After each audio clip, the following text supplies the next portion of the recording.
Hello दोस्तों। तो कैसे हैं आप लोग। आशा करते हैं कि आप लोग अच्छे होंगे।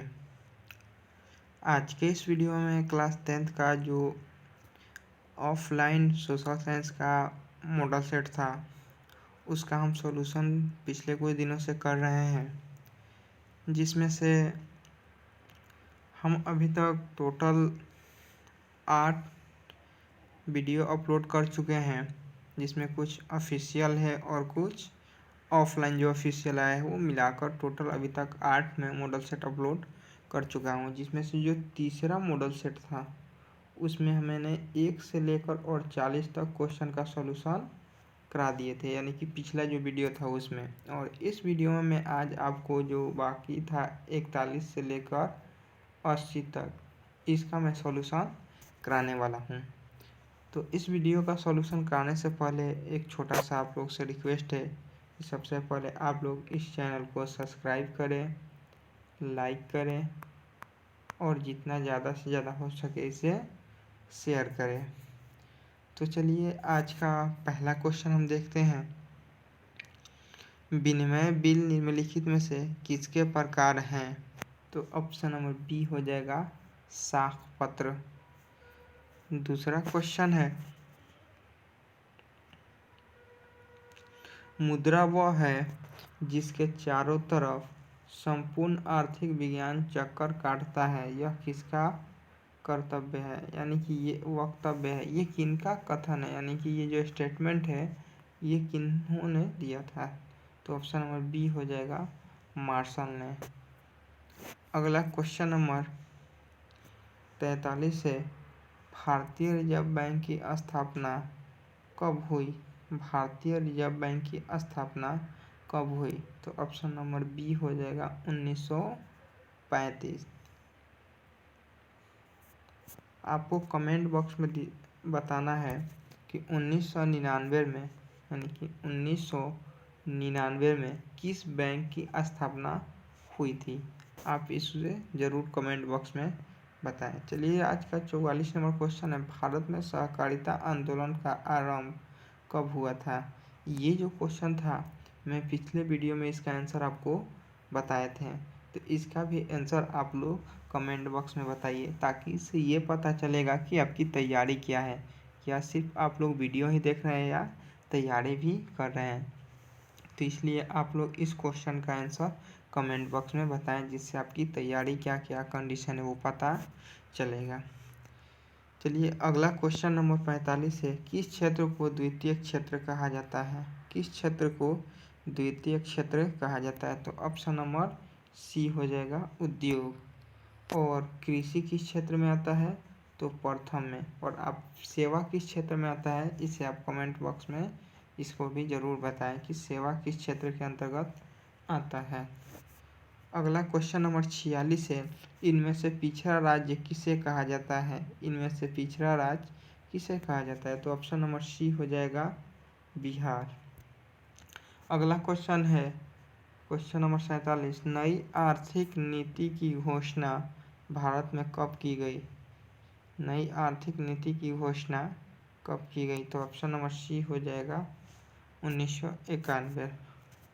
अगला क्वेश्चन 48, पार्ले समूह के थम्स अप ब्रांड को किस बहुराष्ट्रीय कंपनी ने खरीद लिया? तो ऑप्शन नंबर ए हो जाएगा कोको कोला। अगला क्वेश्चन नंबर 49 है, स्वर्ण भूषणों की परिशुद्धता को सुनिश्चित करने के लिए किस मान्यता प्राप्त चिन्ह का होना आवश्यक है? तो ऑप्शन नंबर बी हो जाएगा हॉलमार्क। और एक मार्क किस पे होता है ये आप लोग कमेंट बॉक्स में बताएं, क्योंकि इसका भी मैं आंसर पिछले वीडियो में बताए थे। अगला क्वेश्चन नंबर 50 है, यदि किसी सेवा या वस्तु का मूल्य 20 लाख से अधिक तथा 1 करोड़ से कम है तो उपभोक्ता शिकायत कहाँ दर्ज करेगा? तो ऑप्शन नंबर बी हो जाएगा राज्य आयोग। अगला क्वेश्चन नंबर 51 है, प्राणियों के शरीर में कितना प्रतिशत जल की मात्रा निहित है? प्राणियों के शरीर में कितने प्रतिशत जल की मात्रा निहित है? तो खैर चलिए पहले इसका ऑप्शन देखते हैं। इसमें देखिए ऑप्शन दिया है ए में 55%, बी में 60%, सी में 65 और डी में 70। सबसे पहले इसमें देखिए जो प्राणी के शरीर में जल की जो मात्रा है इसमें कन्फ्यूजन है। हालांकि इसमें अगर सिलेबस सब्जेक्ट वाइज देखें तो कोई कन्फ्यूजन नहीं है, अगर सिंपल देखें तो कन्फ्यूजन है। क्योंकि आप अगर सोशल साइंस की बात करें तो सोशल साइंस में प्राणियों के शरीर में जल की मात्रा जो है वो 65% देती है, जबकि अगर आप साइंस की बात करें तो उसमें आपको मिल जाएगा 60%। अगर होम साइंस की बात करें गृह विज्ञान का तो उसमें 55% से लेकर और 70%, यानी कि ये कंडीशन मिलता है। लेकिन जो भूगोल जो बुक है यानी कि सोशल साइंस उसके अंतर्गत 65%, तो यहाँ पे आंसर सी हो जाएगा 65%।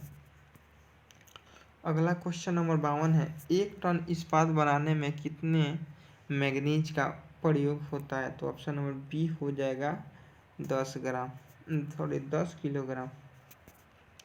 अगला क्वेश्चन नंबर 53 है, कौन सी नदी प्रायद्वीपीय भारत की सबसे लंबी है? तो ऑप्शन नंबर बी, इसके पहले वाले वीडियो में भी बताए थे, जो कि गोदावरी नदी है। दक्षिण भारत की गंगा इसी को कहा जाता है, गोदावरी नदी को। और कमेंट बॉक्स में बताइएगा आपको बिहार का शोक किस नदी को कहा जाता है? अगला क्वेश्चन नंबर, आधुनिक सभ्यता की रीढ़ क्या है? तो आधुनिक सभ्यता की रीढ़ क्या है? तो ऑप्शन नंबर सी हो जाएगा लोहा। यानी कि आज का जो भी सभ्यता है देख लीजिए पूर्ण रूप से लोहा पर ही डिपेंड है। कोई भी विकास का कार्य करना हो तो वहाँ उसमें लोहा चाहिए ही चाहिए। चलिए अगला क्वेश्चन नंबर 55 है, 1992 में रियो डी जेनेरो में कौन सा सम्मेलन हुआ था? तो ऑप्शन नंबर ए हो जाएगा पृथ्वी सम्मेलन। अगला क्वेश्चन नंबर 56, भारत का पहला जल विद्युत संयंत्र कहाँ लगाया गया? भारत का पहला जल विद्युत संयंत्र कहाँ लगाया गया? तो ऑप्शन नंबर ए हो जाएगा सिक्किम। अगला क्वेश्चन नंबर 57 है, बलूत किस वन की विशेषता है? बलूत किस वन की विशेषता है? तो ऑप्शन नंबर ए हो जाएगा पर्वतीय। अगला क्वेश्चन है, भारत में कितने प्रतिशत क्षेत्र पर वर्ष में 2 से अधिक फसलों उगाई जाती है? तो ऑप्शन नंबर सी हो जाएगा 15%। और ये भी आप देखिएगा भारत की 80% आबादी, यानी कि भारत की जो जनसंख्या है 80% कृषि पर निर्भर है, लेकिन मात्र यहाँ पे 15% भाग पर ही सिंचाई की सुविधा है। तो ये भी यहाँ से अब एक ऑब्जेक्टिव निकलता है कि भारत के कितने प्रतिशत आबादी कृषि पर निर्भर है, तो वहाँ 80% हो जाएगा। और कितने प्रतिशत भाग पर खेती करने लायक सिंचाई है, यानी कि पानी की व्यवस्था है, तो वहाँ पर कहेंगे 15%। चलिए अगला क्वेश्चन नंबर 59 देखते हैं, कर्नाटक में मुख्य रोपण फसल क्या है? तो कर्नाटक की जो मुख्य रोपण फसल है वो कॉफ़ी है, तो ऑप्शन नंबर सी हो जाएगा। अगला क्वेश्चन नंबर 60 है, दक्षिण भारत में सर्वाधिक गन्ना उत्पादक राज्य कौन है? तो ऑप्शन नंबर बी महाराष्ट्र हो जाएगा। अगला क्वेश्चन नंबर 61 है, सीमेंट किस पर आधारित उद्योग है? तो ऑप्शन नंबर ए हो जाएगा खनिज, यानी कि ज़मीन के अंदर से जो खोद कर निकाली जाती है उससे सीमेंट का निर्माण होता है। अगला क्वेश्चन नंबर 62 है, इनमें से कौन आधारभूत उद्योग नहीं है? इनमें से कौन आधारभूत उद्योग नहीं है? तो ऑप्शन नंबर ए हो जाएगा रेशम वस्त्र उद्योग। अगला क्वेश्चन नंबर 63 है, इनमें से कौन उपभोक्ता उद्योग नहीं है? तो उपभोक्ता उद्योग इसमें से सी हो जाएगा एल्युमिनियम। और एक बात मैं यहाँ आप लोग से बता देना चाहता हूँ, इसके पहले सब्जेक्टिव का सॉल्यूशन कराया गया था जिसमें से आपका हिस्ट्री का लघु एवं दीर्घ उत्तरीय का सॉल्यूशन करा दिया गया था।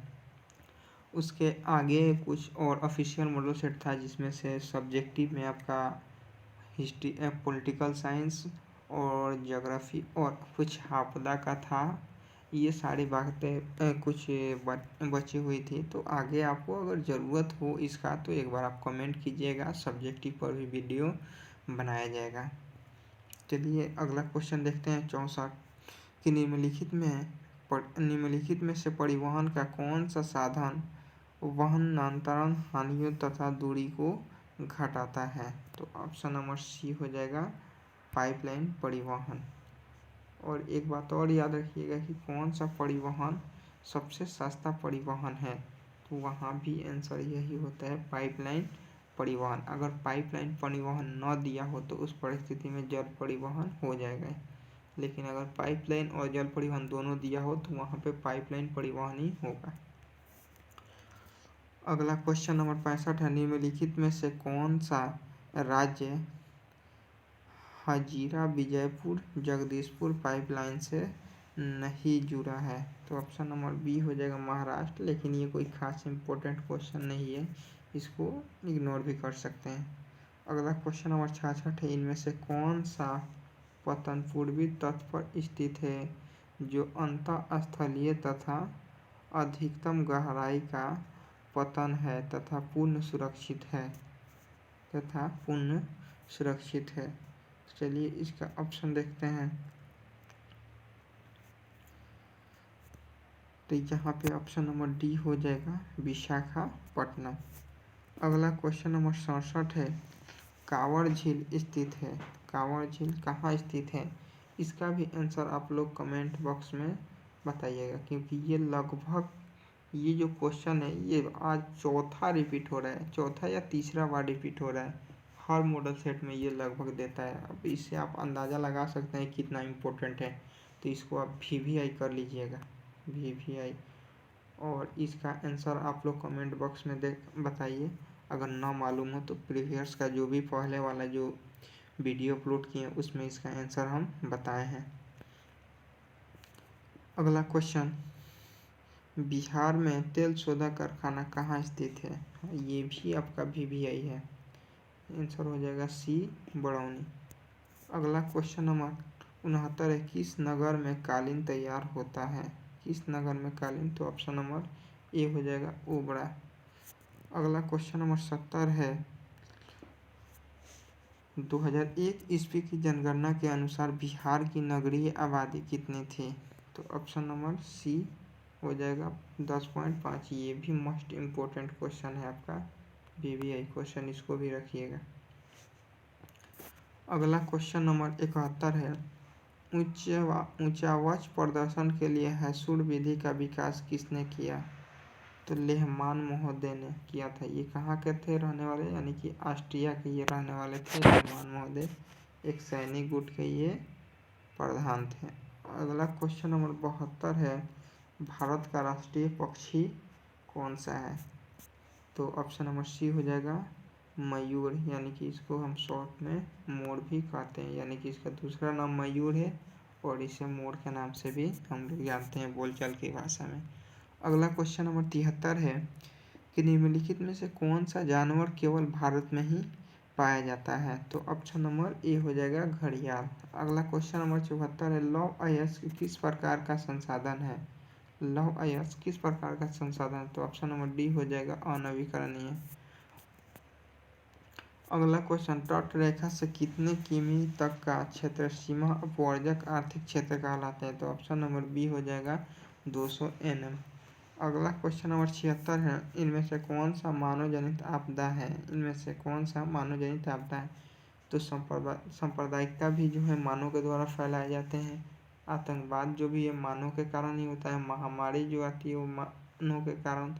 कुल मिलाकर यहाँ तीनों जो है वो मानव के कारण ही होता है, तो इसलिए यहाँ पे सभी हो जाएगा ऑप्शन नंबर डी। अगला क्वेश्चन नंबर 77 है बाढ़ क्या है, यानी कि बाढ़ किस प्रकार की आपदा है।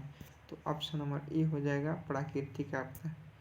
अगला क्वेश्चन नंबर 78 है भूकंप से पृथ्वी की सतह पर पहुंचने वाली सबसे पहली तरंग को किस नाम से जाना जाता है। तो ऑप्शन नंबर ए हो जाएगा पी तरंग।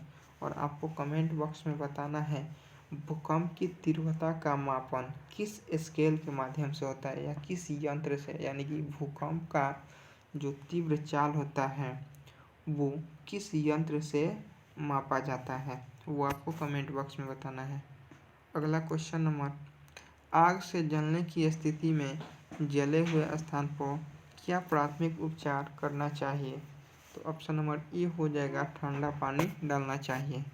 अगला क्वेश्चन नंबर 80 है, सामान्य संचार व्यवस्था के बाधित होने का मुख्य कारण क्या है? तो ऑप्शन नंबर ए हो जाएगा केबल का टूट जाना। तो चलिए बस आज के वीडियो में इतना ही। आगे का जो भी मॉडल सेट है हम देखेंगे, लेकिन उससे पहले अगर आपको सब्जेक्टिव का सॉल्यूशन चाहिए तो आप एक बार कमेंट बॉक्स में कमेंट कीजिए, उसके बाद आगे का वीडियो बनाया जाएगा। चलिए तो मिलते हैं नेक्स्ट वीडियो में।